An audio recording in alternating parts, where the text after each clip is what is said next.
Okay, good afternoon everyone, welcome to Sanjay Pandey classes. मैं हूं आपका अपना bio faculty doctor Sumit Pandey.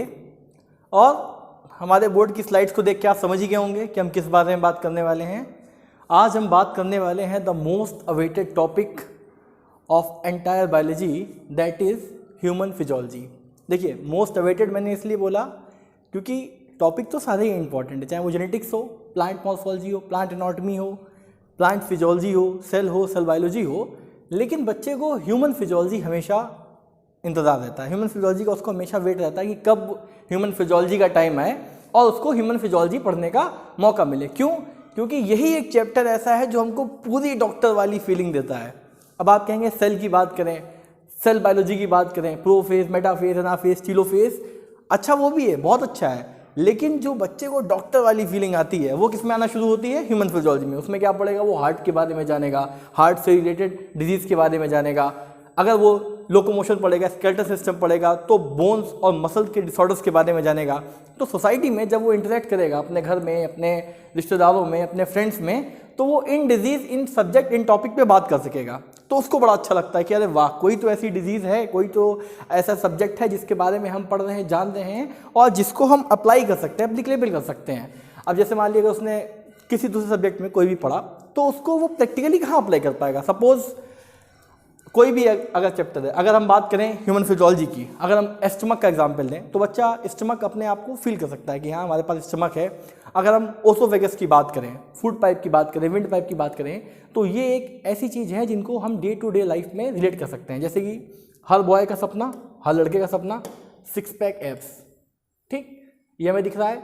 कौन सी मसल्स हैं? Rectus abdominis muscles. ओके, किसके पास होती है? जो जिम जाते हैं उनके पास? नहीं, सभी के पास होती हैं, लेकिन छुपी होती है। क्यों? क्योंकि एक फैट की लेयर जो है वो उस पर क्या होती है? डिपॉजिट होती है। अक्यूमुलेशन ऑफ बहुत ज़्यादा फैट होता है, जिसकी वजह से मसल्स प्रॉपरली विजिबल नहीं हो पाती हैं। जो जिम लवर्स होते हैं, जिम बॉयज़ होते हैं, एक्सरसाइज करते हैं, हार्ड वर्क करते हैं डे टू डे लाइफ में, और इनको फाइन करते हैं, अपनी बॉडी को शेडेड बनाते हैं और अपने 6 पैक विजिबल कर देते हैं। वैसे 6 पैक तो नहीं, पर हाँ, एक पैक मेरे पास भी है, दैट इज़ फैमिली पैक। थोड़ा सा वेट गेन हो गया है इस बीच, बट कोई बात नहीं, कवर कर लिया जाएगा। तो हम क्या पढ़ने वाले हैं? आज से हम शुरू करेंगे human physiology, gateway to human physiology. Human physiology के बारे में हम जानेंगे कि what is human physiology, human physiology क्या है, क्यों पढ़ते हैं human physiology, what is the importance of human physiology. आखिर ह्यूमन फिजियोलॉजी अगर हम पढ़ेंगे तो उससे हमको फ़ायदा क्या होगा, क्यों पढ़नी चाहिए। बोर्ड ने, एनसीईआरटी ने, नीट एग्ज़ाम ने ह्यूमन फिजियोलॉजी को क्यों रखा हमारे सिलेबस में? यही फिजियोलॉजी तो हम एमबीबीएस में पढ़ते हैं फर्स्ट ईयर में। कौन सी बुक आती है? ए.के. जैन, बिल्कुल, और गाइटन गेनॉन, ओके, और सैमुलिंगम, ओके, एस्टेडर्जी, ओके, और बहुत सारे राइटर्स आते हैं, बहुत सारी बुक्स आती हैं जो हम क्या करते हैं, एमबीबीएस लेवल पे उनके बारे में पढ़ते हैं, जानते हैं, पढ़ाई करते हैं। ठीक, लेकिन एनसीईआरटी बस हमसे ये चाहती है कि हम बहुत बेसिक जान जाएं उन टॉपिक्स के बारे में। क्या जान जाएं? बेसिक जान जाए। कितना बेसिक? थोड़ा बेसिक, बहुत ही जो माइन्यूट से माइन्यूट होता है वो हम जान जाएं उनके बारे में, ताकि जब हम अपने एमबीबीएस के फर्स्ट ईयर में जाएं तो वहाँ पे कुछ भी ब्लैंक सा ना हो कि अरे यार ये क्या बोल दिया, हार्ट कहाँ होता है, लेफ्ट होता है या राइट होता है। हालांकि ऐसा कोई करेगा नहीं। मालूम पड़ा एग्जामिनर ने पूछा कि चलिए क्लेविकल कहाँ होती है, अब आप ढूंढ रहे हैं क्लेविकल कहाँ होती है, कहीं तो बताई थी सर ने। इसलिए 11th-12th में क्या किया जाता है, एक बेसिक इंट्रोडक्शन दे दिया जाता है, बेसिक जानकारी दे दी जाती है। किसके बारे में? ह्यूमन फिजियोलॉजी, यानी कि हमारे शरीर के बारे में, कि शरीर कैसे काम करता है, शरीर कैसे उसके अंदर मेटाबॉलिज्म होता है, हमारा जो डेली एक्टिविटी है, क्या एक्टिविटी करने से कौन सा ऑर्गन इफेक्ट होगा, अगर हम रेस्पिरेशन कर रहे हैं तो कौन सा पार्ट इन्वॉल्व है, एक्सक्रीशन कर रहे हैं तो हमारा क्या इन्वॉल्व है, अगर हम सर्कुलेशन कर रहे हैं, बेसिक जानकारी हमें हर चीज़ के बारे में मिल जाएगी। किसमें? हमारे चैप्टर ह्यूमन फिजियोलॉजी में। किसमें मिल जाएगी? Human physiology. किसमें मिल जाएगी? Human physiology. क्या लगता है, काम का है कि थोड़ा बहुत काम का है? अरे बहुत काम का है, बहुत ज़्यादा। ये कौन सी मसल्स है? हाँ, ये है हमारी क्वाड्स, जिसे हम क्या बोलते हैं? क्वाड्रिसेप्स। पीछे की साइड जो हमारी फूली हुई मसल्स है, कौन सी मसल है? काफ। ठीक, क्वाड्रिसेप के जस्ट पीछे हमारी कौन सी मसल आई? हैमस्ट्रिंग। यहाँ तक क्लियर? ये सिर्फ और सिर्फ एक बेसिक इंट्रोडक्शन और कुछ नहीं, ताकि हम फैमिलियर हो सकें किससे? खुद से, अपने आप से, अपनी बॉडी से, और किन से? सोसाइटी में कौन कौन सी नई डिजीज़ आई हैं। कोई भी चैप्टर हम पढ़ेंगे उसमें हम एसोसिएटेड डिजीज़ तो पढ़ेंगे ही पढ़ेंगे। अगर मान लीजिए हमने हार्ट पढ़ा तो हार्ट से रिलेटेड डिजीज़, अगर हमने लंग्स पढ़ा तो लंग्स से रिलेटेड डिजीज़, उनकी फंक्शनिंग क्या है, एनाटमी कैसी है, मॉर्फोलॉजी कैसी है। अगर हमने ब्लड पढ़ा तो ब्लड क्या है, ब्लड के रिलेटेड डिसऑर्डर, बेसिक बहुत सारी चीज़ें हम जानेंगे किसमें? ह्यूमन फिजियोलॉजी में। वन बाय वन चीज़ों को पढ़ेंगे, स्लाइड को चेंज करेंगे और एक बेसिक इंट्रोडक्शन लेते हुए हम आज की क्लास में आगे बढ़ेंगे। फिजियोलॉजी कैसे पढ़ते हैं ये बताएंगे, फिजियो का इम्पोर्टेंस क्या है हम इसके बारे में बात करेंगे, क्यों ह्यूमन फिजियोलॉजी इतना महत्व रखती है इसके बारे में बात करेंगे, एग्जामिनेशन पॉइंट ऑफ व्यू से एग्जामिनर को ये चैप्टर इतना पसंद क्यों है, कहाँ से क्वेश्चन फ्रेम हो सकता है, क्वेश्चन किस तरह का फ्रेम हो सकता है, इन सब बातों पे हम बारी बारी क्या करेंगे? डिस्कस करेंगे और बात करेंगे। ओके, यहाँ तक क्लियर? तो क्या आगे बढ़ें? अगर आपकी अनुमति हो तो आगे बढ़ें। देखिए, एक बॉडी बिल्डर बनाया है जिसके ऊपर से क्या कर दिया है हमने? फैट हटा दिया है, फैट हटा दिया है। ठीक, तो फैट हटा दिया है अगर हमने, तो ये बॉडी बिल्डर हमें कैसा दिख रहा है? खूब मस्कुलर। कौन सा? ये मस्कुलर, ये पॉपुलर, बैचुलर गाना है ना। तो ये अगर हमारी बॉडी से सारा फैट हटा दिया जाए तो हम कुछ ऐसे दिखेंगे। क्या आप लोग जानना चाहेंगे कि अगर बॉडी से मसल्स भी हटा दी जाए तो हम कैसे दिखेंगे? चलिए देखते हैं। वैसे सबको पता होगा, लेकिन मेरा काम है एज अ टीचर बिल्कुल बेसिक से स्टार्ट करना, बिल्कुल बिल्कुल बिल्कुल बेसिक, ताकि किसी को भी ये ना लगे कि कुछ भी नया है या कुछ भी बाउंस हो रहा है। ओके,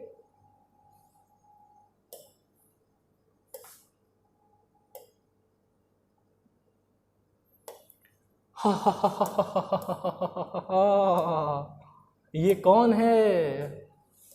ये कौन है? भूत अंकल। देखिए, हम सब ऐसे ही दिखते हैं। ये चमड़ी, ये जिस्म, ये रंग, ये रूप, ये सब और सिर्फ क्या है? दिखावा है, छलावा है। वास्तविकता तो ये है क्या? हड्डियों का ढांचा। क्या है वास्तविकता? हड्डियों का ढांचा। हड्डियों के ढांचे के ऊपर हमने क्या कर रखा है? एक लिबास ओढ़ रखा है। किसका? मांसपेशियों का, मसल्स का। ठीक, उन्हीं मसल्स को जिनको हम सारी ज़िंदगी ट्रेंड करते हैं, जिनको हम अच्छी डाइट लेते हैं, बॉडी बनाते हैं, बाइसेप बनाते हैं, ट्राइसेप बनाते हैं, एक्सरसाइज करते हैं, बाइसेप कर्ल करते हैं, डेडलिफ्ट मारते हैं, हाँ, पुशअप करते हैं, सिंगल हैंड पुशअप करते हैं। क्यों? ताकि हमारी बॉडी बन जाए। क्या बन जाए? हमारी बॉडी बन जाए। क्या बन जाए? हमारी बॉडी बन जाए। बॉडी बन जाएगी तो हम फिजिकली फिट दिखेंगे। फिजिकली फिट दिखेंगे, हम फिजिकली अट्रैक्टिव दिखेंगे, हम स्मार्ट दिखेंगे। सोसाइटी में हमारा, हिंदी में कहें तो रौला होगा, जज्बा होगा, लोग हमें जानेंगे, पहचानेंगे। लेकिन ये सब है क्या? कि महज एक दिखावा है और कुछ नहीं, क्योंकि वास्तविकता, सच्चाई तो ये है। हम, आप सब, वीडियो देखने वाले सभी लोग असल में अंदर से तो ऐसे ही हैं। कैसे हैं? ऐसे ही हैं, बस हमने अलग अलग पोशाक पहन रखी है। जैसे अगर कपड़े हटा दें तो हर आदमी दिखने में एक सा है, चेहरे को छोड़ दें कुछ एक थोड़े क्या कहते हैं, चेंजेस हैं। सबके पास 2 हाथ है, 2 पैर है, 1 नाक है, 2 कान है, 2 आँख है। हाँ, है तो सब एक से ही दिखने में, ओरिएंटेशन वाइज। बट हमने क्या किया? किसी ने लाल पहन लिया, किसी ने पीला पहन लिया, अपने अपने लिबास को चेंज कर दिया। तो रियलिटी क्या है? रियलिटी है ये, हमने इसके ऊपर क्या पहना हुआ है? दूसरा चोला, और इसके ऊपर से एक और skin. What is skin? Skin क्या है? चमड़ी। बहुत सही, वेरी गुड, बहुत अच्छा आंसर दिया, क्लैप। स्किन हमारी बॉडी का लार्जेस्ट ऑर्गन है। हाँ, अब आप लोग कहेंगे कि लीवर क्या है? इंटरनल है।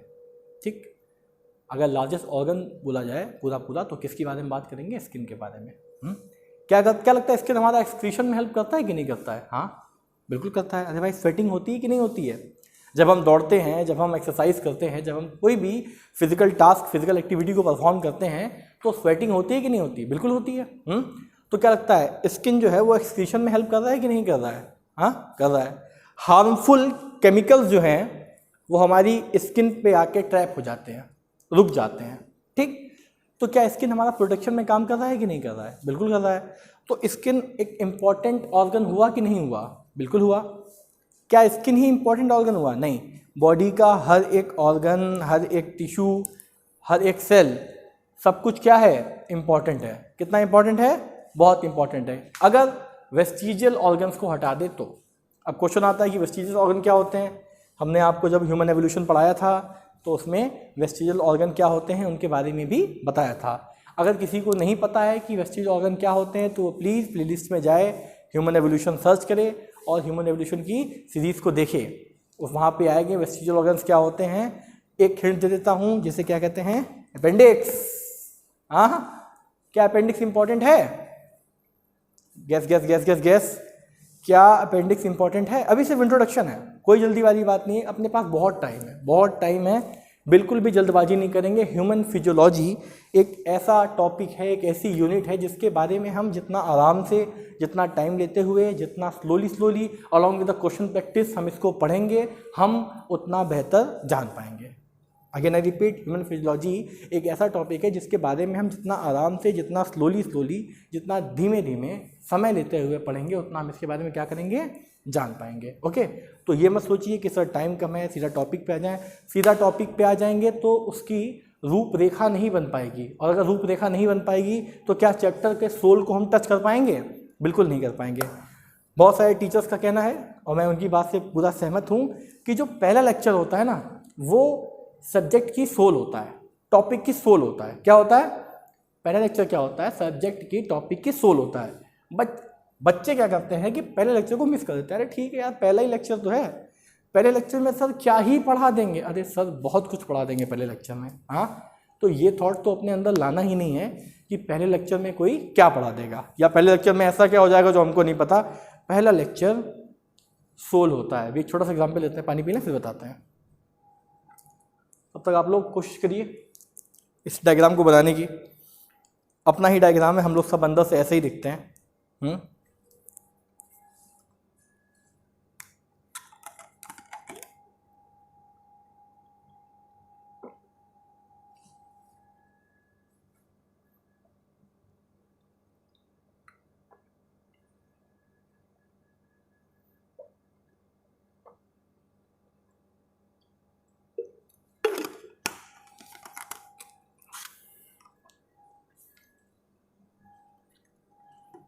चलिए जी, छोटा सा एग्जाम्पल बताते हैं, उसके बाद आप लोग इसके बारे में पढ़ेंगे। जब पहले लेक्चर की बात कर रहे हैं, कभी किसी ने मकान खरीदा है? खरीदेंगे, बहुत खरीदेंगे, बिल्कुल खरीदेंगे। पापा लोगों ने आपके खरीदा होगा, आप जानेंगे। तो जब पेरेंट्स किसी मकान को परचेज करते हैं तो क्या गए, चेक काटा, पैसे दिया और बस हो गया? हाँ, गए, चेक काटा, पैसे दिया, धंधा शुरू हो गया? उसको जाके प्रॉपर देखा जाता है, एक बार नहीं बार बार देखा जाता है। तो ऐसे ही जब सब्जेक्ट को पढ़ रहे हैं तो उसको हम क्या करेंगे? बार बार पढ़ेंगे। पहली चीज़, जब भी कोई प्रॉपर्टी परचेज की जाती है तो आसपास की लोकेलिटी भी देखी जाती है कि भाई अड़ोस पड़ोस के लोग कैसे हैं, माहौल कैसा है, घर में राय ली जाती है। तो इसी प्रकार ह्यूमन फिजियोलॉजी को जब पढ़ेंगे तो उसको आप लोग रिलेट करिएगा सोसाइटी के साथ, समाज के साथ, खुद के साथ, ताकि चीज़ें समझ सकें। उसके बाद फिर क्या होगा? गृह प्रवेश होगा, पूजन होगा, धीमे धीमे सामान शिफ्ट होगा। स्टेप बाय स्टेप हम क्या करेंगे? सब्जेक्ट की ओर आगे बढ़ेंगे। हाँ, मूवी देखने गए? कितने लोग मूवी देखने गए बताइए? Raise your hand. हम भी गए, इसलिए हाथ ऊपर कर रहे हैं। Please raise your hand. आप लेटेस्ट मूवी कौन सी देखी? पठान, पुरानी हो गई। आप Jawan, very good very good very good. तो जवान मूवी, क्या अगर आपको ये ना पता होता कि उस मूवी में एक्टर कौन है, उस मूवी में एक्ट्रेस कौन है, उसकी थीम क्या है, तो क्या आप मूवी देखने जाते? से यस और नो? जाते? नहीं जाते हैं। ठीक, तो ये भी क्या हुआ? एक आउट स्ट्रक्चर ही तो बना। सभी लोग इधर देखें, एक आउट स्ट्रक्चर ही तो बना। आउट स्ट्रक्चर बना कि नहीं बना? भाई इधर देखिए, बिल्कुल बना। ये आउट स्ट्रक्चर ही बना कि मूवी कौन सी है, एक्टर कौन सा है, जगह कौन सी है। इवन कि हम यहाँ तक ये भी डिसाइड करते हैं कि कौन से थिएटर में देखनी है, कौन सी लोकेशन पे देखनी है, हमारे घर के पास कौन सा पड़ रहा है, सारा कुछ। तो क्या हम ह्यूमन फिजियोलॉजी को पढ़ने में जल्दी कर रहे हैं? जब तक आप सभी का अटेंशन मैं अपनी तरफ खींच नहीं लूँगा तब तक चैप्टर में आगे नहीं बढ़ूँगा। अगेन आई रिपीट, जब तक आप सभी का अटेंशन मैं अपनी तरफ नहीं खींच लूँगा मैं चैप्टर में आगे नहीं बढ़ूँगा। क्यों? क्योंकि अटेंशन की तो वैल्यू है और किस चीज़ की वैल्यू है? इंस्टाग्राम पे सारा दिन हम यूं रील देखते रहते हैं। ये क्या है? रील्स क्यों बनाई जाती हैं? हमारा अटेंशन लेने के लिए, हमारा टाइम लेने के लिए। और बता दूं, Instagram is a trap my dear students. Instagram is a trap. Instagram ने हमारे अटेंशन टाइम को शॉर्ट कर दिया है। शॉर्ट कर दिया है, बहुत शॉर्ट कर दिया है, बहुत बहुत बहुत शॉर्ट। सिर्फ इंस्टाग्राम की बात नहीं कर रहे हैं, जितने भी शॉर्ट फॉर्मेट कंटेंट है, चाहे इंस्टाग्राम हो, चाहे हमारा टिकटॉक हो, या फेसबुक पे जो शॉर्ट्स आती हैं, यूट्यूब शॉर्ट्स हो, जो भी शॉर्ट वीडियोस हैं, इन्होंने क्या किया? हमारा अटेंशन टाइम शॉर्ट कर दिया। पहले क्या करते थे? मूवी देखने जाते थे और 3 घंटे की मूवी पूरी देखते थे। अब क्या करते हैं? 3 घंटे की मूवी में 300 बार तो फ़ोन देखते हैं, मैसेज चेक करते हैं। ये एक नशा है, ये एक लत है, ये एक आदत है। क्या है? ये एक नशा है, ये एक लत है और ये एक आदत है फ़ोन को बार बार चेक करने की। क्या हुआ? एडिक्शन हो गया। उस एडिक्शन का लॉस क्या हुआ? जैसे पहले अगर किसी को कोई लेक्चर मिलता था, वीडियो लेक्चर, तो उसको पूरा शुरू से लेकर लास्ट तक देखता था, एकदम चाट डालता था। अब क्या हुआ? 10 मिनट 15 मिनट हम स्विच कर देते हैं, कहते चलो अभी देख लेंगे, ये देख लें, वो देख लें। तो हमारा अटेंशन टाइम जो है वो क्या कर दिया? वो खा लिया। और अटेंशन बहुत महंगा है। हमारे 5 सेकंड के 10 सेकंड के अटेंशन की वजह से ये लोग क्या करते हैं? करोड़ों लाखों रुपए कमा रहे हैं सिर्फ और सिर्फ कच्चा बादाम शॉर्ट बना बना के। तो यहाँ तक क्लियर? आगे बढ़े, चल आई मूव। चलिए, हाँ जी, तो हम क्या पढ़ने वाले हैं? हम पढ़ने वाले हैं human physiology. What is human physiology? Human physiology है क्या? देखिए, ह्यूमन फिजियोलॉजी की बात करी तो एक आदमी बना दिया जो कुछ यूं हाथ करके खड़ा है, ठीक, हड्डियों के साथ, थोड़ी मसल्स के साथ, दिमाग में कुछ सोच रहा है, उसके ब्रेन में कोई एक्टिविटी हो रही है। अब मेरा आपसे सवाल, ताकि आप सभी के ब्रेन में एक्टिविटी हो, what is human physiology? Human physiology क्या है? What is human physiology? क्यों पढ़ते हैं ह्यूमन फिजियोलॉजी? हाँ, ह्यूमन फिजियोलॉजी क्या है? Why do we study human physiology? Tell me. बताइए, ह्यूमन फिजियोलॉजी क्या है और उसको हम क्यों पढ़ते हैं? बोर्ड पे डेफिनेशन लिखिए। डेफिनेशन पढ़ के चीज़ों को समझ तो जाएंगे, लेकिन हम चाहेंगे कि आप कुछ अपने अंदाज में, अपने शब्दों में, अपनी भाषा में अपनी परिभाषा बताएं। चलिए पहले समझ लेते हैं, फिर क्या है, फिर 1 बाय 1 पूछेंगे और इसको सिंप्लीफाई करते हुए आप लोगों से पूछेंगे कि सब्जेक्ट जो है वो हमसे क्या डिमांड कर रहा है, हमसे क्या कहना चाह रहा है। तो शुरू करें। Ready, study, go. What is human physiology? A physiology is a branch of biology that study the function of all living organism and the functioning of that constituent of a cell. Physiology focus on how living organisms and their organ tissue carry out the chemical and physiological process in a living cell. कौन बताएगा इसका मतलब? कौन बताएगा इसका मतलब? आपने ही तो कहा था डेफिनेशन पढ़ दी, इसलिए तो मैं पूछ रहा था कि हमें लाइफ में बुकिश नहीं होना है। क्या नहीं होना है? हमें लाइफ में बुकिश नहीं होना है कि किताब पढ़ी और रट्टू तोता हो गया। 3 इडियट मूवी देखी है सबने? देखी होगी। मूवीज़ का एग्जाम्पल बहुत देते हैं सर आप। अरे मूवीज़ का एग्जाम्पल इसलिए देते हैं क्योंकि डे टू डे लाइफ से आप उससे कनेक्ट कर पाएंगे। हम जो बताएंगे उसकी मेमोरी बनेगी। अब हम आपसे पूछें, क्या आपने कोमोडो ड्रैगन देखा है? कितने लोगों ने कोमोडो ड्रैगन देखा है? क्लास में हाथ खड़ा करें। कितने हाथ खड़े होते हैं आप लोग? देख लीजिए। चलिए विजुलाइज करिए कि कोमोडो ड्रैगन दिखने में कैसा होता है। क्यूट सा। लड़कियां कह रही हैं क्यूट होता है। कोमोडो ड्रैगन क्यूट होता है। आ गया ना सामने, तो पूरी क्यूटनेस निकल जाएगी सबकी। तो क्या जिन लोगों ने नहीं देखा उसको हम विजुलाइज कर पा रहे हैं? नहीं कर पा रहे हैं, बट जिन्होंने देखा है वो समझ रहे हैं कैसा है। तो मूवीज़ का एग्जाम्पल इसलिए क्योंकि मूवीज़ हमने कहीं ना कहीं देख रखी है, और जिनका भी एग्जाम्पल ले रहे हैं वो बहुत ही हिट मूवीज़ का ले रहे हैं, जो सुपर हिट अपने टाइम की हैं, ताकि हम उनसे क्या कर सकें, हम उनसे कनेक्ट कर सकें, उनके बारे में समझ सकें। ओके, तो उसमें एक डायलॉग है, एग्जामिनर जो है, क्या कहते हैं, एग्जामिनर कहते हैं, सॉरी, प्रोफेसर क्लास, चलती क्लास में पूछते हैं कि रेंचो से what is machine? What is machine? तो रेंचो बताता है machine is a thing that reduces human effort. हर वो चीज़ जो ह्यूमन एफर्ट को आसान कर दे वो क्या है? मशीन है। जैसे ये ब्लैक बोर्ड, ये क्या है? मशीन है। अगर वो वाइट बोर्ड होता, वो डस्टर वाला बोर्ड होता, तो एक बार लिखिए, एक बार रब करिए, चौक आती थी, चौक इरेज हो जाती थी, कई लोगों को एलर्जी होती थी। तो इसने क्या ह्यूमन एफर्ट को रिड्यूस किया? हाँ, क्या? बिल्कुल किया। कितना किया? थोड़ा किया ना, बहुत किया। कितना किया? थोड़ा किया ना, बहुत किया। तो ये क्या है? मशीन। ये कैमरा जिससे रिकॉर्डिंग हो रही है, ये क्या है? मशीन। वरना हम क्या करते थे? आंखों में रिकॉर्ड करते थे कि हाँ सर का लेक्चर सुना था आज के 1600 साल पहले। जस्ट किडिंग, आज के 16 साल पहले सर का सुना था, सर ने बताया था कि फिजियोलॉजी क्यों पढ़ते हैं, फिजियोलॉजी की इंपॉर्टेंस क्या है, वाई फिजियो, हाँ ये सब बताया था, याद है?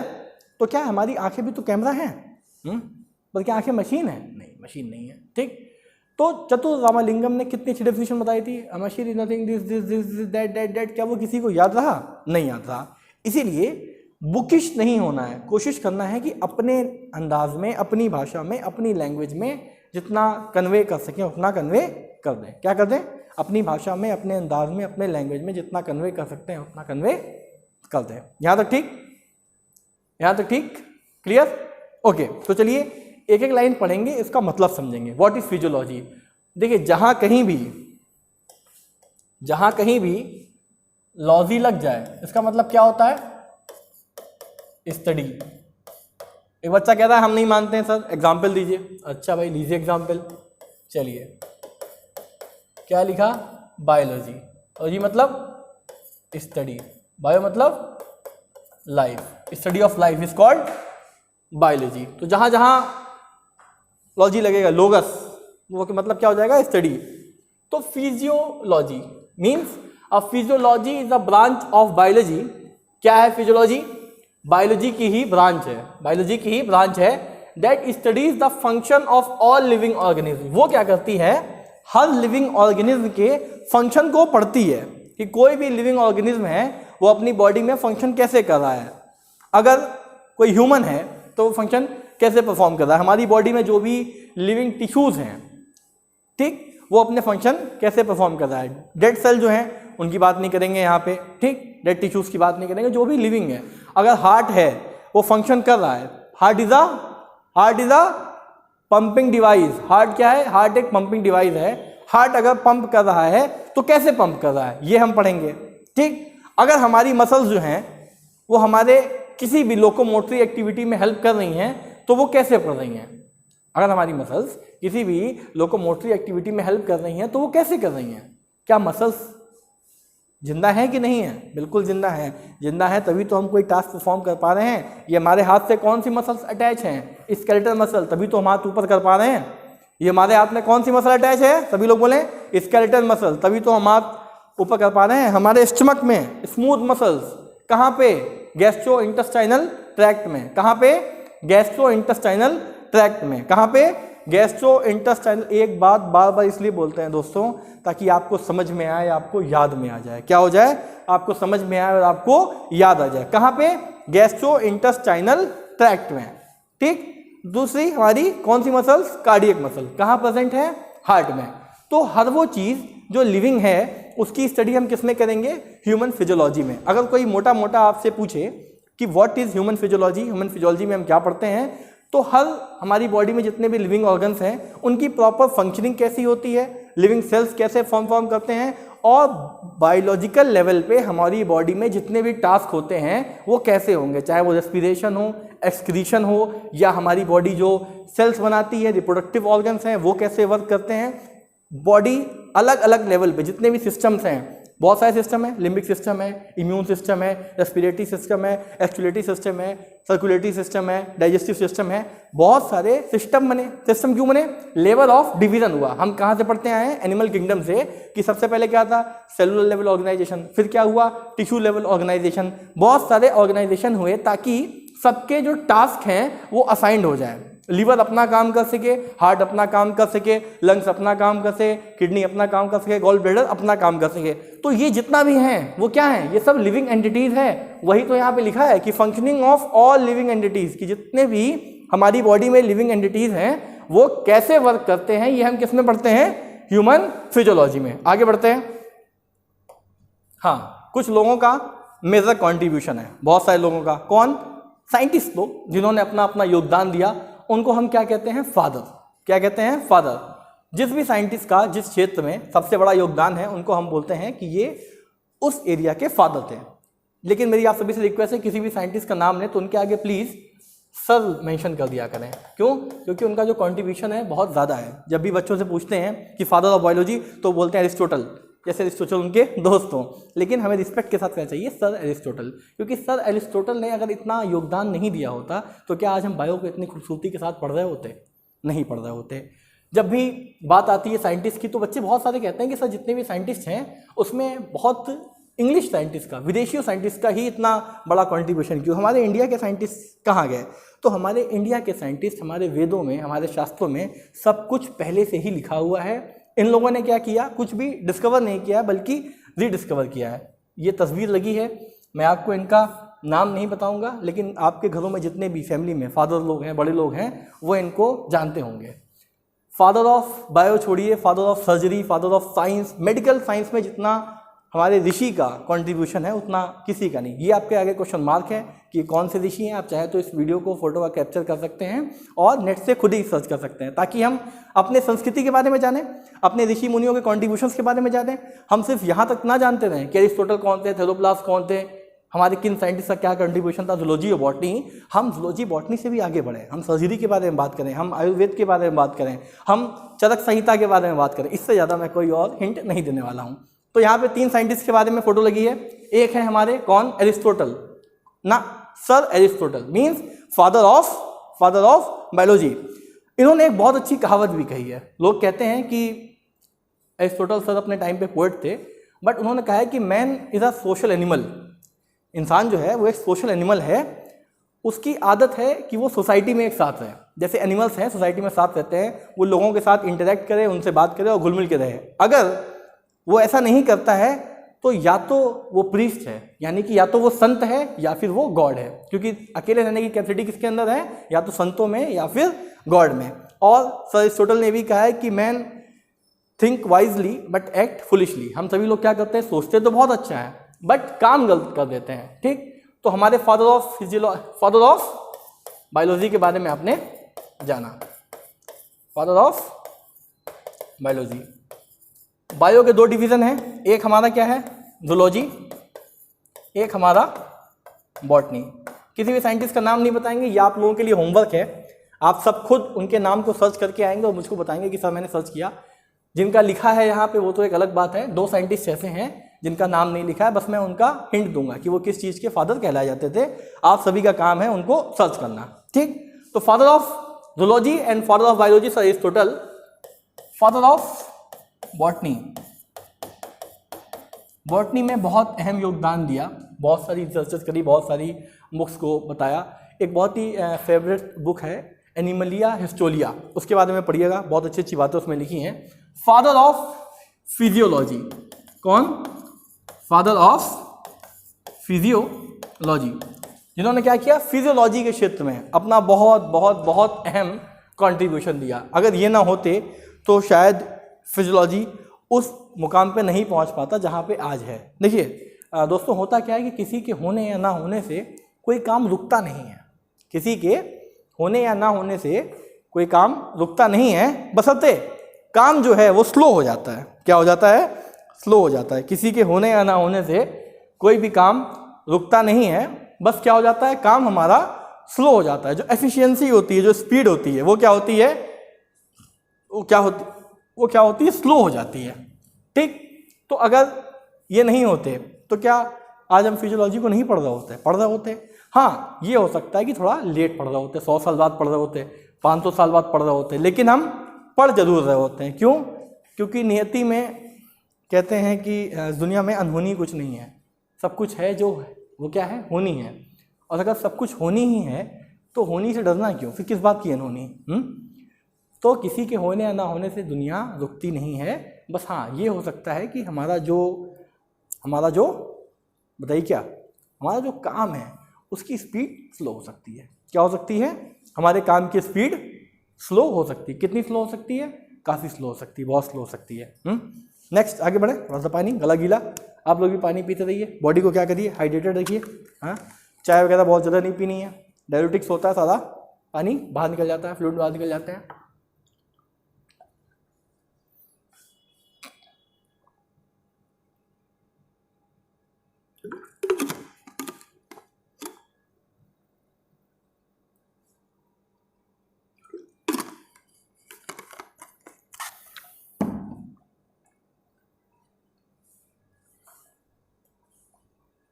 Oh wow, beautiful. सर आप तो ह्यूमन फिजियोलॉजी पढ़ा रहे थे, तो ये बुक्स कहाँ से आ गई अचानक से इतनी सारी? क्या पढ़ा रहे थे सर आप तो ह्यूमन फिजियोलॉजी पढ़ा रहे थे, तो अचानक से इतनी सारी बुक्स कहाँ से आ गई? बुक्स यहाँ से आ गई, फिजियो पे ही आ रहे हैं, लेकिन क्या फिजियो बायो के बाहर है? हाँ, क्या मैं फिजिक्स की बात कर रहा हूँ, केमिस्ट्री की बात कर रहा हूँ? नहीं ना, बात किसकी हो रही है? बायो की बात हो रही है। तो अगर बायो की बात हो रही है तो फिर जाहिर सी बात है ह्यूमन फिजियोलॉजी की बात हो रही है। सब कुछ आपस में इंटरलिंक्ड एंड इंटरकनेक्टेड है। ये बुक्स इसलिए है क्या कि दोस्तों ह्यूमन फिजियोलॉजी एक ऐसा चैप्टर है जो बच्चे को बहुत पसंद है। क्या है? बच्चे को बहुत पसंद है। कितना पसंद है? बहुत बहुत बहुत ज़्यादा पसंद है। ठीक, तो वो देखो, जो हमें ज़्यादा पसंद होता है उसको हम क्या करते हैं, डेप्थ तक जानना चाहते हैं कि नहीं आना चाहते हैं? बिल्कुल। कितना डेप्थ तक? बिल्कुल डेप्थ तक, कि उसके बारे में जितना जान सकते हैं उससे भी ज़्यादा जानना चाहते हैं। यस और नो? यस और नो? हाँ, जानना चाहते हैं, बिल्कुल जान सकते हैं। यहाँ तक क्लियर?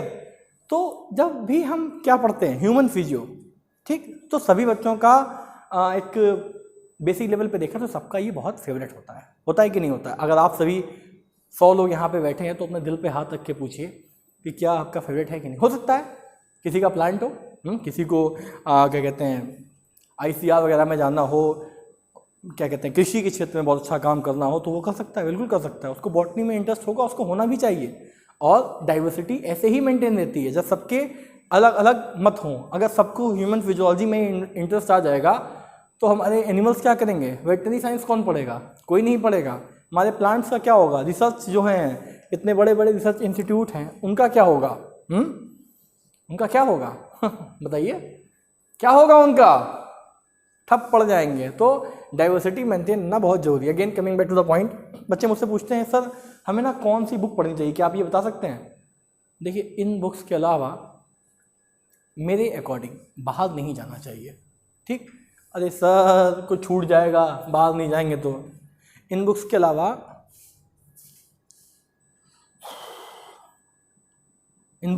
बाहर हमें नहीं जाना चाहिए, क्योंकि अगर हम इन बुक्स के अलावा बाहर जाएंगे तो क्या होगा सर, बहुत कुछ छूट जाएगा।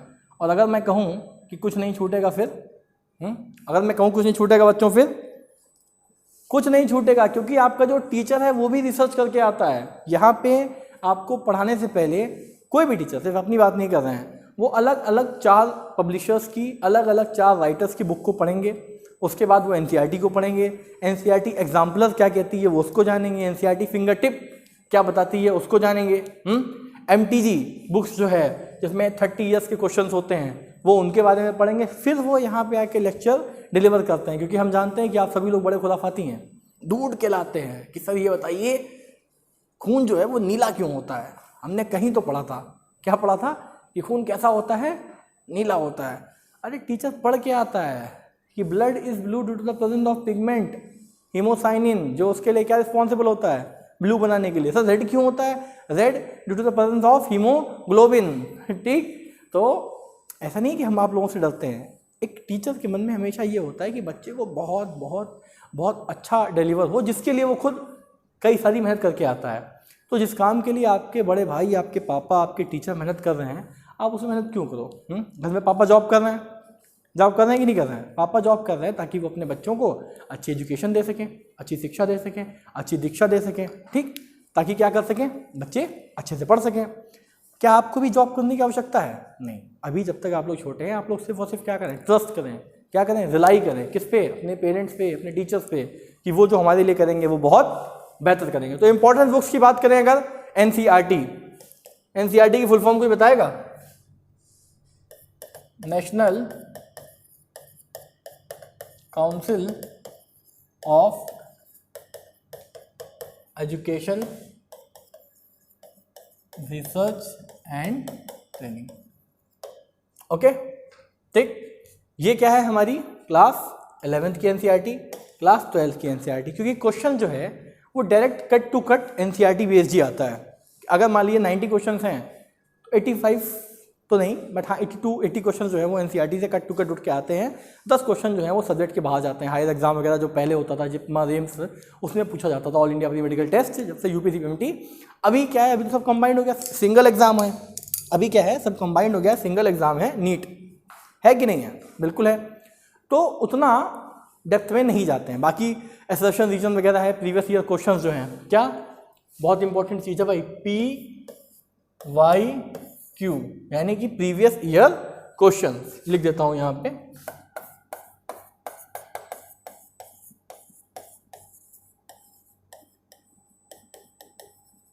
Previous year question. Previous year questions को मिस नहीं करना। तो हमें क्या करना है, हमें क्लास 11th की एनसीईआरटी को पढ़ना है, क्लास 12th की एनसीईआरटी को पढ़ना है।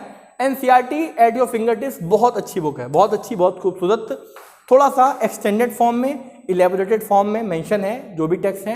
एक्चुअली होता क्या है कि एनसीईआरटी जो है ना, वो बिटवीन द लाइन बहुत कुछ करती है, बिटवीन द लाइन बहुत कुछ बोलती है। एनसीईआरटी क्या करती है, एनसीईआरटी हमारे संग खेलती है, हमें बिटवीन द लाइन बहुत कुछ कहती है। क्या करती है, बिटवीन द लाइन हमें बहुत कुछ कहती है एनसीईआरटी, ठीक।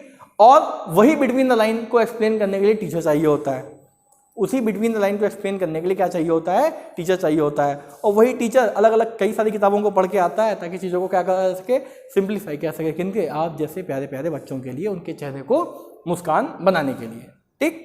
NCERT finger tip. एक और हमारी बुक है NCERT exemplar, direct cut to cut question कहाँ से आता है, जो हमारी एनसीईआरटी बुक है उसमें से फ्रेम होके आता है। अच्छी बुक है, इनको भी पढ़ें। और इनके अलावा अगर आप मुझसे पूछें सर कोई 5वीं बुक मुझे बता दीजिए, तो भाई अगली बुक ये है कि एनसीईआरटी की एक बुक आती है एमटीजी पब्लिकेशंस हैं, उसमें 30 ईयर्स के क्वेश्चन पेपर्स होते हैं सॉल्व्ड, ठीक।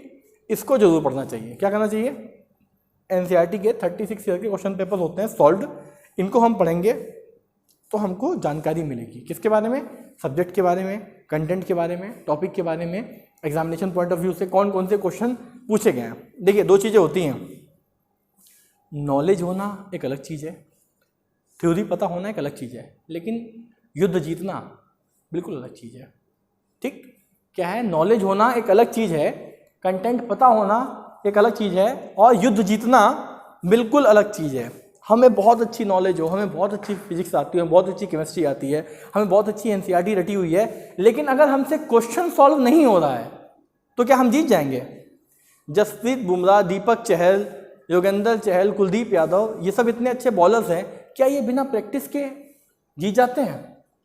बिल्कुल नहीं। क्या ये बिना प्रैक्टिस के जीत जाते हैं? बिल्कुल नहीं। Practice makes the man perfect.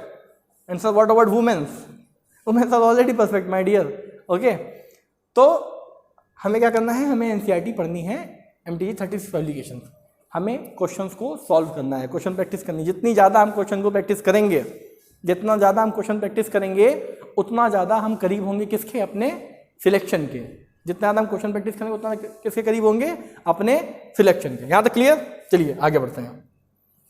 हाँ जी, स्टैंडर्ड बुक्स, बहुत बच्चे मुझसे आते हैं, पर्सनली मिलते हैं, सर एनसीईआरटी पढ़ी, थोड़ी सी बचकानी किताब लग रही, कुछ ऐसा बताइए जिसको पढ़ के मज़ा आ जाए, कुछ मज़ा आ जाए सर, बहुत अच्छा हो जाए, ठीक। तो देखिए, एक बुक आती है, इसका नाम है कैम्पबेल, ठीक। लेकिन ये जो बुक है जस्ट फॉर द रेफरेंस। किसके लिए है? रेफरेंस के लिए। ये आपको पढ़ने की ज़रूरत नहीं है, ये आपके टीचर्स को पढ़ने की ज़रूरत है। जब आपके वहाँ क्लास में पढ़ाने आए, 25,000 कॉस्ट है बुक का, हार्ड कॉपी। कितना? 25। कौन बोल रहा है कि मेरा घर जाएगा इसमें?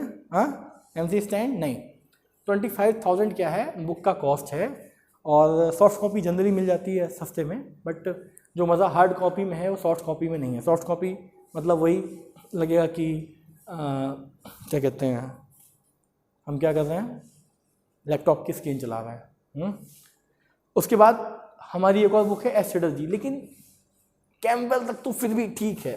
चलिए, माना किसी बच्चे के पास बहुत पैसा है, बहुत जागरूक है, वो किसी ओलंपियाड वगैरह की तैयारी कर रहा है, किसकी, ओलंपियाड वगैरह की, तो इस बुक को रख सकता है, पढ़ सकता है, ठीक। बट एस्ट्रेटजी, AK जैन, इन सब में नहीं जाना। ये सब किसकी, MBBS की किताबें हैं। कई पेरेंट्स, कई बच्चे क्या करते हैं कि खुद में डॉक्टर वाली फीलिंग लाने के लिए पहले ही बुक्स लेकर रख लेते हैं। हाँ, हंसने वाली बात नहीं है, सच में ऐसा देखा है बहुत सारे लोगों का। वो क्या करते हैं, बुक्स ला के रख लेते हैं कि जो डॉक्टर बन जाएंगे तो इसमें से पढ़ के जाएंगे। बट फिजियोलॉजी बहुत वास्ट है, फिजियोलॉजी बहुत डाइवर्स है, इसका कोई एंड नहीं है। फिजियोलॉजी बहुत डाइवर्स है, इसका कोई एंड नहीं है। आपको लगता है क्या जितना 12th लेवल तक 4 किताबों में 20 पन्नों में जितना फिजियोलॉजी मेंशन है वो उतनी ही फिजियोलॉजी है? नहीं, फिजियोलॉजी बहुत है, बहुत ज़्यादा। ओके, तो यहाँ तक क्लियर। इन 2 बुक्स के बारे में पछड़े में नहीं पढ़ना है। नेक्स्ट क्या है, अपडेटेड एनसीईआरटी रिलेटेड पोर्शन। हो बहुत दिनों से इंटरनेट पे हल्ला चल रहा है कि पोर्शन हट गया। अभी रिसेंटली वो आया है, हमारा अपडेटेड सिलेबस आया है, उसके बारे में बहुत लोगों ने बात करी। चलिए मैं भी बात कर लेता हूँ, आप सभी को बता देता हूँ अपने अंदाज में, अपने तरीके में, कि एग्जामिनेशन पॉइंट ऑफ व्यू से क्या इंपॉर्टेंट है, एग्जामिनेशन पॉइंट ऑफ व्यू से क्या आने वाला है, क्या आ सकता है, क्या पूछा गया था और क्या पूछा जाएगा। ओके, तो चलिए हमारा जो सब्जेक्ट है, हमारा जो टॉपिक है आज का, ठीक, आज का नहीं मतलब आज के लेक्चर का, उसमें हम किसके बारे में बात कर लें, थोड़ी देर हम जरा बात कर लें किसके बारे में, अपडेटेड एनसीईआरटी के बारे में। देखिए 2 भागों में डिवाइड है। कुछ पोर्शंस जो हैं वो डिलीट कर दिए गए हैं। जैसे घरों में अगर नालायक दोस्त बन जाए ना, तो मम्मी कुछ दोस्तों को तो भगा देती है कि तुम तो बेटा भागी जाओ। क्या कर देती हैं, कुछ दोस्तों को भगा देती हैं कि तुम तो बेटा भागी जाओ। कुछ को परमिशन होती है कि कभी आ सकते हो कभी जा सकते हो। ऐसे ही एनसीईआरटी ने क्या किया, हाँ नहीं जूलॉजी बॉटनी अलग अलग नहीं, अभी सिर्फ 11th 12th की बेसिस से बात कर रहे हैं। कई बच्चा मुझसे पूछ रहा है कि सर जूलॉजी बॉटनी अलग अलग बता दीजिए कि जूलॉजी में से क्या पोर्शन हटाया गया बॉटनी में से। ये डिफ्रेंशिएट कर पाना थोड़ा सा मुश्किल होता है, कन्फ्यूजिंग भी होता है। एक्चुअली कुछ चैप्टर्स ऐसे हैं जिनको क्लियर नहीं हो पाता है कि वो बॉटनी के हैं कि जूलॉजी के। जैसे कि सेल क्या है, cell is the basic structural and functional unit of life. ये सेल है, बल्कि मैं कहूँगा सेल जो है वो कुछ नहीं, एक आधारशिला है। क्या है सेल आधारशिला है किसकी, बायो की। अगर बायो में से सेल हटा दो तो बायो चैप्टर का बेस ही नहीं बन पाएगा। अगर टिश्यू हटा दो तो बायो चैप्टर का बेस नहीं बन पाएगा। Cell cycle and cell division, हाँ जेनेटिक्स, ये सब क्या है, ये सब बेस है। इसलिए खैर एनसीईआरटी ने इनको नहीं हटाया। क्लास 11 की बात करें तो क्लास 11 से हमारे कुछ टॉपिक जो हैं वो हटा दिए गए हैं, जैसे कि ट्रांसपोर्ट इन प्लांट। बहुत अच्छा था, short distance transport, long distance transport शुरू में पढ़ते थे कि कैसे जो है वो ट्रांसपोर्टेशन होता है, जाइलम का रोल क्या है, फाइलम का रोल क्या है, वाटर ट्रांसपोर्ट कैसे होता है, फूड ट्रांसपोर्ट कैसे होता है, मिनरल न्यूट्रिशन, प्लांट फिजियोलॉजी। जो लोग बॉटनी में इंटरेस्ट रखते हैं उनको एकदम दिल पे धक से हुआ होगा कि अरे सर ये तो एक एक करके सारी चीज़ें मुझसे रुखसत होती गई वाली बात है। और ये देख के मुझे भी बहुत दुख हुआ, ये देख के मुझे भी बहुत दुख हुआ। One of my favourite chapter digestion and absorption, जिसको हटा दिया गया, बहुत दुख हुआ। डाइजेशन एंड एब्जॉर्प्शन सिर्फ और सिर्फ एनसीईआरटी या एग्जामिनेशन पॉइंट ऑफ व्यू से तो एग्जाम इंपॉर्टेंट या इंटरेस्टिंग था ही साथ एक डेली रोज़मर्रा की ज़िंदगी के पॉइंट ऑफ व्यू से देखें तो भी बहुत इंपॉर्टेंट। कितना इंपॉर्टेंट, बहुत बहुत बहुत बहुत ज़्यादा इंपॉर्टेंट। कितना इंपॉर्टेंट, बहुत ज़्यादा इंपॉर्टेंट। क्यों, क्योंकि डाइजेशन पढ़ेंगे तभी तो जानेंगे कि भाई कौन सी चीज़ खाने लायक है, कौन सी चीज़ खाने लायक नहीं है, कौन सी चीज़ ऐसी हैं जो कार्सिनोजेनिक है, कैंसर कॉजिंग एजेंट जिनमें पाए जाएंगे, जिनके अंदर कैपेबिलिटी है कैंसर को कॉज करने की। तो क्या डाइजेशन इंपॉर्टेंट था, हाँ जी इंपॉर्टेंट था। Each and everything which is written in the NCERT, every comma, every full stop, every exclamatory mark, everything is important whatever the written in the NCERT. Next, class 12 से क्या हटाया गया, class 12 से हटाया गया है हमारा रिप्रोडक्शन इन ऑर्गेनिज्म। पहला chapter reproduction in organism, asexual reproduction mode क्या है, बट जो रिप्रोडक्शन चैप्टर है प्रॉपर वो भी रखा गया है। कोई भी उदास नहीं होगा बहुत सारे लोगों के चेहरे पे मुस्कुराहट आई रिप्रोडक्शन सुन के कि अरे वाह सर ये नहीं हटाया गया, बहुत ज़रूरी है, ये नहीं जानोगे तो अवेयरनेस कैसे आएगी। पीछे बच्चे हंस रहे हैं कि हमें आपसे ज़्यादा पता है, हाँ पता होगा, लेकिन प्रॉपर फंक्शनिंग कैसी है, फिजियोलॉजी कैसी है उसका वो नहीं पता होगा। नेक्स्ट हमारा क्या हटा दिएगा, strategies on investment of food. बहुत अच्छा चैप्टर, सेकेंड लास्ट यूनिट किसकी, क्लास 12 की, हटा दिया गया। और हमारा इन्वायरमेंटल इश्यूज कहाँ से, इकोलॉजी से, ये भी रिमूव कर दिया गया है। तो टोटल 6 चैप्टर ऐसे हैं जो कम्प्लीटली हटा दिए गए हैं। क्या किए गए हैं, 6 चैप्टर्स ऐसे हैं जो कम्प्लीटली हटा दिए गए हैं। किसमें से, क्लास 11 तो क्लास 12 की एनसीईआरटी से मिला के। क्या इनमें से क्वेश्चन आएगा, ये तो एग्जाम बताएगा ना। चलिए आगे बढ़ते हैं, क्लास 12 की बात करते हैं। ठीक, देखिए कुछ तो चैप्टर हटा दिए गए हैं पूरी तरीके से। क्या किया गया है, कुछ चैप्टर पूरी तरीके से हटा दिए गए हैं, लेकिन कुछ चैप्टर में से कुछ टॉपिक्स को भी रिमूव कर दिया गया है ताकि बच्चे के ऊपर भार कम पड़े, बच्चे के ऊपर वजन कम पड़े और बच्चा जो है वो रिलैक्स महसूस करे। तो कुछ चैप्टर्स हटा दिए गए हैं और कुछ चैप्टर में से थोड़े थोड़े टॉपिक भी हटा दिए गए। जैसे अगर हम बात करें ऑर्गेनिज्म एंड पॉपुलेशन की, तो यहाँ पे क्या एबायोटिक फैक्टर हटा दिया गया, factor affecting biotic to abiotic and adaptation, इन पोर्शन को क्या कर दिया गया है, रिमूव कर दिया गया, या कहें तो डिलीट कर दिया गया है। अगर इकोसिस्टम की बात करें, किसकी बात करें, इकोसिस्टम की, जी क्लास 12 का टॉपिक है, प्लांट सक्सेशन को रिमूव कर दिया गया है, इकोसिस्टम सर्विसेज को भी रिमूव कर दिया गया है। तो ये वो टॉपिक है जो चैप्टर नहीं हटाया गया है, बट चैप्टर के बीच के जो कंटेंट हैं उसको हटा दिया गया। अगर किसी बच्चे के पास ओल्ड एनसीईआरटी है और किसी बच्चे के पास न्यू एनसीईआरटी है, तो अगर वो कंपैरिजन करे ओल्ड और न्यू एनसीईआरटी में, तो उसको साफ साफ चेंजेस देखने को मिलेगा कि कुछ चैप्टर ही डिलीटेड हैं और कुछ चैप्टर के अंदर से सब टॉपिक्स भी क्या कर दिए गए हैं, रिमूव कर दिए गए हैं। आगे बढ़ते हैं, हमारा क्लास 11th की बात करें, लिविंग वर्ल्ड से क्या रिमूव कर दिया गया है, टेक्सोनॉमी, प्लांट किंगडम से life, morphology of flowering plant, Fabaceae, Liliaceae, root stem and leaf modification, ये क्या कर दिया गया, हटा दिया गया। Anatomy of flowering plant, simple permanent, complex permanent and secondary root, ये टॉपिक क्या कर दिए गए हैं, एलिमिनेट कर दिए गए। Again I repeat, chapter eliminate नहीं किए गए हैं, चैप्टर सिर्फ 6 एलिमिनेट किए हैं, क्लास 11 से 3 और क्लास 12 से 3। बाकी चैप्टर्स के बीच में से कुछ टॉपिक्स को क्या कर दिया गया है, हटा दिया गया है। यहां तक क्लियर, आगे बढ़ते हैं, वेरी गुड। और अगर बात करें स्ट्रक्चरल एंड ऑर्गेनाइजेशन से क्या क्या रिमूव किया गया है, टिश्यू हटा दिया गया है, कॉकरोच हटा दिया गया है और अर्थफॉर्म। अगर कुछ रह गया तो क्या रह गया, सिर्फ और सिर्फ फ्रॉग। भैया इंडियन फ्रॉग का नाम क्या है, राना टिगरीना, कैसा दिखता है डॉर्सल साइड से, ग्रीन, और वेंट्रल येलो कि पेल येलो, क्या एब्सेंट होता है इसमें, neck and tail. Okay, PGR chapter यानी कि प्लांट ग्रोथ से क्या, फोटोपीरियोडिज्म, ऑर्गेनाइजेशन और dormancy. Neural control and coordination से हमारे रिफ्लेक्स हटा दिए गए। कौन कौन से रिफ्लेक्स होते हैं, नी जर्क रिफ्लेक्स होता है, गैग रिफ्लेक्स होता है, और हमारे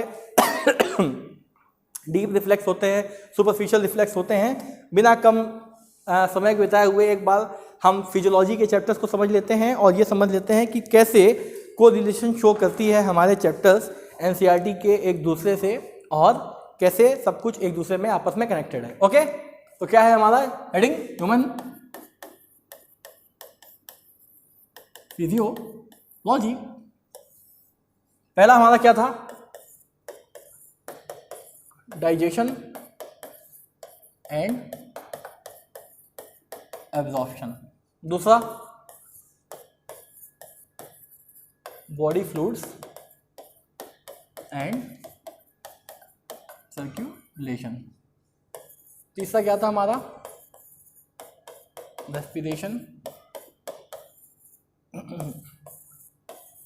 excretory product and there elimination.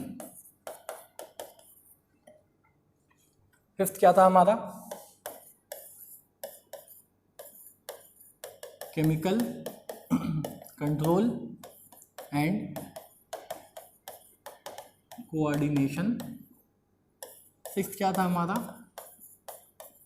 Neural control and coordination. Hardly 10 minute, hardly जैसे ये सुई 10 पे आएगी उससे पहले फिनिश हो जाएगा। ठीक, neural control and coordination. Next हमारा क्या था बताइए। अगर कोई बच्चा पूछे कि वेटेज की बात करें, किसकी बात करें, वेटेज की, कि एग्जामिनेशन पॉइंट ऑफ व्यू से कितना वेटेज है हमारा ह्यूमन फिजियोलॉजी का, तो 15 से 18 क्वेश्चन, 15 से 18 क्वेश्चन अकेले अकेले क्या कवर करते हैं हमारी ह्यूमन फिजियोलॉजी। यानी कि सिर्फ और सिर्फ कह सकते हैं कि उतना पोर्शन जितना ऑर्गेनिक लाती है या फिर इनऑर्गेनिक। क्यों? क्योंकि नंबर ऑफ क्वेश्चंस केमिस्ट्री में कितने होते हैं, 45, 15 और 15 का डिवीजन होता है, 15 ऑर्गेनिक, 15 इनऑर्गेनिक और 15 फिजिकल। ठीक, तो यहाँ पे कुछ चैप्टर्स के नाम लिखे हैं। एक हमारा चैप्टर बहुत ही प्यारा सा, कौन सा, लोकोमोशन एंड मूवमेंट। तो ये क्या है, हमारे कुछ एक चैप्टर्स है ह्यूमन फिजियोलॉजी के। अगर मैं आपसे कहूँ कि सारे चैप्टर्स जो हैं वो आपस में इंटरकनेक्टेड हैं तो मानेंगे कि नहीं मानेंगे? कुछ बच्चे ऐसे हैं जो शायद पहले पढ़ चुके हैं। नाम शाश्वत, हाँ शेषित, हाँ शेषित ने पढ़ा है, ठीक। तो फिजियोलॉजी में सब कुछ आपस में इंटरकनेक्टेड है। हम कोई भी एक्टिविटी करेंगे दूसरे पे कहीं, अच्छा इनको समझ में आ रहा होगा जो बता रहे हैं, ठीक। तो बायो में क्या है, चलो तुमको देख के बताते हैं, सिर्फ 10 मिनट का रह गया, ठीक। सब कुछ क्या है, इंटरकनेक्टेड है। हम कोई भी एक्टिविटी करेंगे कहीं ना कहीं दूसरे पे इफेक्ट पड़ेगा ही पड़ेगा। डाइजेशन से स्टार्ट करते हैं। डाइजेशन क्यों लिखा था? डाइजेशन तो चैप्टर से हट गया है, लेकिन एक कनेक्शन शो करने के सिर्फ और सिर्फ लिखा है। हम खाना खाते हैं, खाना खाने के बाद हमको नींद आती है। क्यों नींद आती है? हाँ और ठीक है। और देखो डाइजेशन क्या है, 5 स्टेप प्रोसेस है, ठीक है। इंजेशन, डाइजेशन, एब्जॉर्प्शन, एसिमिलेशन और एक्सक्रीशन। अगर इनमें से कोई भी स्टेप मिसिंग है तो क्या डाइजेशन हो पाएगा? बिल्कुल नहीं, ठीक। अगर इंजेशन, हमने खाना खाया ही नहीं तो कैसे पचेगा? डाइजेशन, अगर वो पचना शुरू नहीं हुआ, ठीक। पचने के बाद क्या होगा? एब्जॉर्ब होगा। एब्जॉर्प्शन के बाद क्या होगा? एसिमिलेट, मीन्स पूरे हर एक डिजायर्ड टिश्यू तक पहुंचेगा।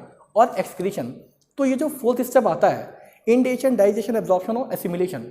एसिमिलेशन मीन्स जो भी न्यूट्रिएंट हमारे ब्लड में एब्जॉर्ब हुए हैं वो जाएंगे ना, तो बॉडी से जितना ब्लड होता है वो क्या होता है, अपने अपने डिजायर्ड ऑर्गन से हट के पेट में आना शुरू होता है।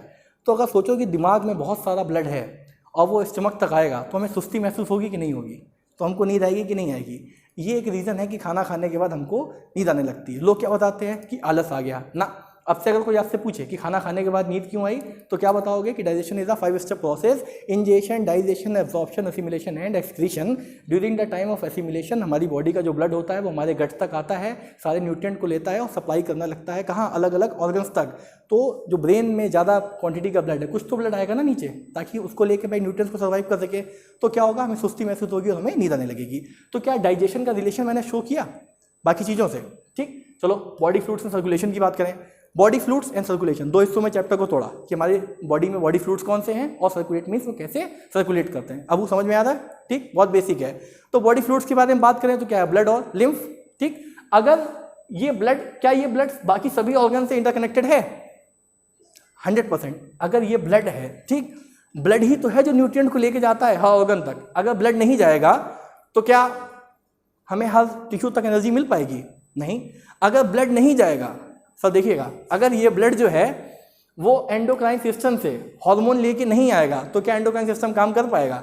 नहीं कर पाएगा। भाई पढ़ा ना एंडोक्राइन सिस्टम कि कौन से, जो उसमें क्या होते हैं, अपने सिक्रीशंस को रिलीज करते हैं, हॉर्मोन्स। हॉर्मोन्स क्या हैं? केमिकल मैसेंजर्स हैं, ठीक, जो अपनी इंफॉर्मेशन को एक जगह से दूसरी जगह तक पहुंचा सकते हैं। इंटरकनेक्टेड भी हैं और साथ ही साथ इंटरडिपेंडेंट भी हैं। क्या है?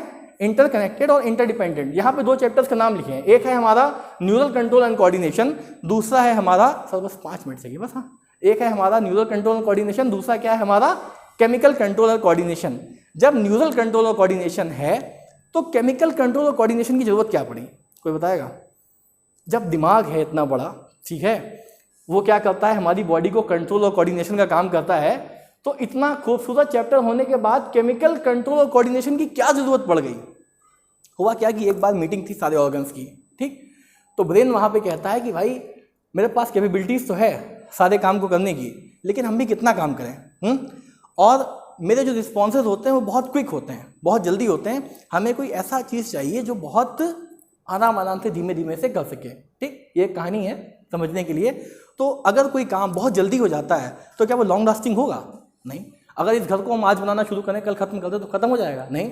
तो हुआ कि भाई एक ऐसा सिस्टम तैयार करते हैं जिसे क्या कहते हैं? केमिकल कंट्रोल और कोऑर्डिनेशन, जो कुछ केमिकल्स को लाए और धीमे धीमे ब्लड में डिजोल्व होकर क्या करे? डिजायर्ड ऑर्गन तक पहुंचा सके, ताकि उनके असर क्या है? लॉन्ग लास्टिंग है, आराम से असर है। तो ये क्या होंगे? हॉर्मोन्स की जरूरत पड़ गई, ठीक। तो क्या ये दोनों आपस में इंटरकनेक्टेड हैं कि नहीं है? इंटर रिलेटेड है कि नहीं है? इंटरडिपेंडेंट है कि नहीं है? अगर न्यूरल कंट्रोल और कोऑर्डिनेशन हटा दो तो क्या केमिकल अकेले काम कर लेगा? नहीं कर पाएगा। क्या केमिकल हटा दो तो न्यूरल अकेले काम कर लेगा? नहीं कर पाएगा। तो ये दोनों आपस में रिलेटेड है कि नहीं? अब बात करते हैं रेस्पिरेशन की, यानी कि breathing and exchange of gases. अगर ब्रीदिंग ही हटा दो तो क्या हमारा कोई भी सिस्टम काम कर पाएगा? नहीं।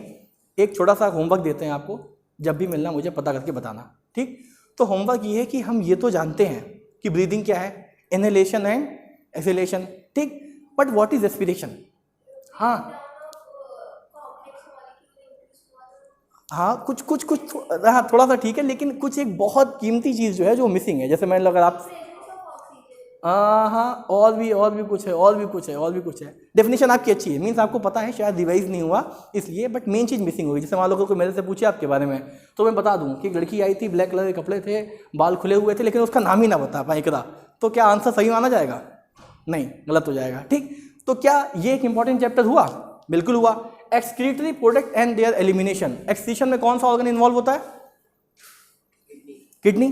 ठीक, बट क्या एक्सक्रीशन को, मेटाबॉलिक वेस्ट को ट्रांसफर करने में ब्लड का रोल आता है? हाँ, तो क्या ब्लड इंपॉर्टेंट है कि नहीं इंपॉर्टेंट है? आज हमारा ह्यूमन फिजियोलॉजी का पहला लेक्चर था, तो सभी स्टूडेंट के लिए सिर्फ और सिर्फ सारे चैप्टर्स को इंटरकनेक्शन और इंटर रिलेशन शो कर रहे थे कि कैसे इंपॉर्टेंट है। बच्चे को गलतफहमी क्या होती है कि शायद नर्वस सिस्टम इंपॉर्टेंट नहीं है, शायद एक्सक्रीटरी सिस्टम इंपॉर्टेंट नहीं है, बट सारे ही सिस्टम इंपॉर्टेंट है। जब आप किसी बड़े मल्टी स्पेशलिटी हॉस्पिटल में काम करेंगे, हम चाहेंगे करें, तो वहाँ पर क्या होता है, डिफरेंस चार्ट होता है। ठीक, तो कई बार प्रॉब्लम है किडनी की, बट वो उसको डाइटिशियन के पास भेजेंगे कि देखिए इसमें क्या है, इसकी डाइट की वजह से तो ऐसा नहीं है कि बहुत हाई सोडियम डाइट ले रहा हो इस वजह से प्रॉब्लम आ रही हो, प्रॉब्लम है हार्ट की, लेकिन वो दूसरे के पास भेजेगा। किसी फिजिकल एक्टिविटीज़ क्या है, तो सब कुछ आपस में इंटरकनेक्टेड है और इंटर रिलेटेड है। एग्जामिनेशन वेटेज कितना है? 15 से 18 क्वेश्चन पूछे जाते हैं, यानी कि जितनी ऑर्गेनिक अकेला कंट्रोल करती है, जितना इनऑर्गेनिक, जितना फिजिकल, उतना किसके पास है? ह्यूमन फिजियोलॉजी के पास। तो ह्यूमन फिजियोलॉजी इंपॉर्टेंट हुआ कि नहीं हुआ? बहुत इंपॉर्टेंट हुआ। ठीक, बहुत ही ज़्यादा इंपॉर्टेंट हुआ। तो आज की क्लास में बहुत बेसिक क्लास थी, आप लोगों को अगर समय मिले तो इसको प्लीज़ पढ़िएगा। 2 मिनट में एक क्विक रिकैप दे दें कि क्या बताया, ताकि एक फैमिलियर हो जाए। किसी को बोल तो नहीं किया? पक्का? प्रॉमिस? चलो भाई, सभी नीट वालों के लिए है, बहुत खास बात है। हाँ सर, वो आप कर लीजिएगा। तो हमने आज शुरू किया कि गेटवे टू ह्यूमन फिजियोलॉजी। एक आप सुनना ध्यान से, हाँ, गेटवे टू ह्यूमन फिजियोलॉजी, कि ह्यूमन फिजियोलॉजी के बारे में आज हम शुरुआत करेंगे और सारे चैप्टर्स को 1 बाय 1 पढ़ेंगे और उसको कैसे पढ़ते हैं, एग्जामिनेशन पॉइंट ऑफ व्यू से क्या इंपॉर्टेंट है। तो हमने क्या किया, 3 स्ट्रक्चर बनाए, एक लड़की, एक आदमी और एक कंकाल। तो होता क्या है, बाहर से हम सब दिखने में ऐसे हैं, ठीक, बट हमारे ऊपर क्या है, शिक्षित लेयरिंग है, एक के ऊपर एक चीज़ की लेयरिंग है, बट अंदर से हम सब दिखने में कैसे हैं, एक जैसे ही हैं। ये लेडीज़ के ऊपर से हमने इनकी लेयरिंग हटा दी, किसकी?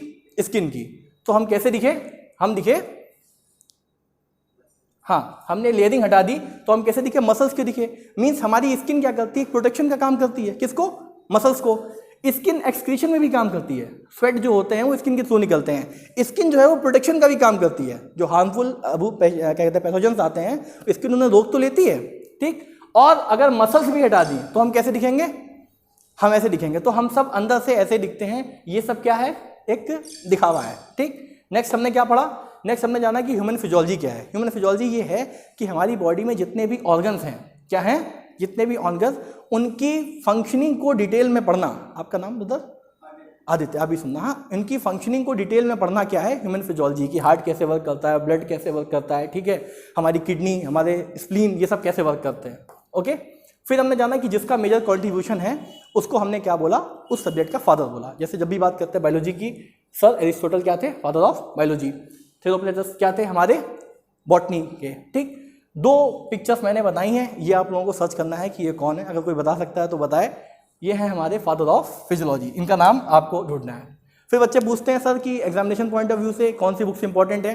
तो एग्जामिनेशन पॉइंट ऑफ व्यू से सिर्फ इतनी ही बुक्स इंपॉर्टेंट है जो आपके सामने डिस्प्ले में लगाई गई हैं। Class 11 NCERT, class 12 NCERT eight finger tips and previous year question solve करने के लिए एमटीजी की बुक 36 ईयर क्वेश्चन वाली।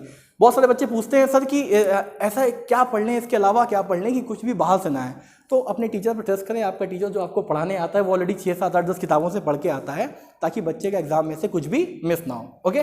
नेक्स्ट हमने जाना कि और स्टैंडर्ड बुक कौन सी है। तो ये जो बुक लगी है सर बोर्ड पे, इसका नाम है कैंपबेल। और इस बुक का कॉस्ट कितना होगा, कोई बताएगा? Rough estimate. बहुत इंटरेस्टिंग है। सॉरी, आपका केमिस्ट्री, हाँ, 250। ये बुक 25,000 रुपये की है। ऑफलाइन 25,000 की कीमत है, जनरली लोग ऑनलाइन परचेज कर पाते हैं। बट ये क्या है? This is a standard book only use for the purpose of references. या जो बच्चे ओलंपियाड वगैरह की तैयारी करते हैं वो इस बुक को पढ़ते हैं। वो शायद सर्च कर रहा है अमेजोन पे, ठीक। ये क्या है? स्ट्रेटजी। लेकिन ये सब क्या है? स्टैंडर्ड बुक्स हैं। इनको कौन पढ़ते हैं? टीचर्स पढ़ते हैं रेफरेंसेस के लिए। फिर बात की कि कौन सा सिलेबस, आपने सुना होगा कि सिलेबस रिवाइज हुआ है।